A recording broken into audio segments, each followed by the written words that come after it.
à tous et bienvenue sur le journal de 13h. Au programme aujourd'hui, nous allons parler d'un sujet préoccupant pour notre environnement qui est l'acidification des océans. C'est en effet un phénomène problématique mais pourtant trop banalisé. Nous avons suivi nos reporters pour approfondir ce sujet et nous avons rencontré une spécialiste de l'acidification des océans. En quoi l'acidification des océans est-elle dangereuse pour les coraux et donc pour nous? Un reportage d'Emmanuel Marchal.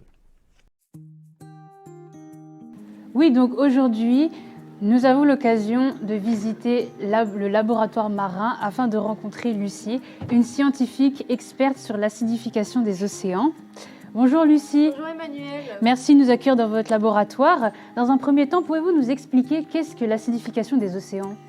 Oui, bien sûr, on parle de l'acidification des océans car au fil des années, le pH, donc le potentiel hydrogène de l'eau diminue et devient de plus en plus acide. Ok, merci beaucoup. Alors maintenant, nous allons vous poser quelques questions et observer certaines expériences.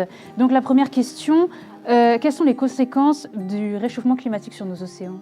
Les conséquences sont l'acidification des océans et cela se justifie par l'augmentation de CO2 et donc d'acidité dans l'eau.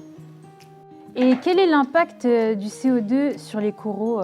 Le CO2 a un impact sur les coraux car il acidifie les océans. En effet, le CO2 associé à l'eau crée les ions H+, qui diminuent le pH dans les océans. C'est l'acidification.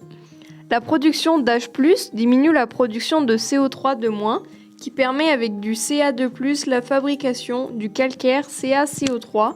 Et donc, avec une diminution de CO3 de moins, les coraux faits de calcaire sont fragilisés. Et aussi, certains poissons n'ont plus d'habitat.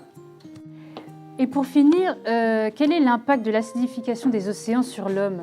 Les coraux peuvent former une barrière de corail et protègent donc certaines îles comme la Réunion. Sans eux, le danger augmente considérablement. Si l'acidification des eaux persiste, cela aura un impact sur certaines espèces marines, ce qui pourra provoquer un dérèglement de la chaîne alimentaire.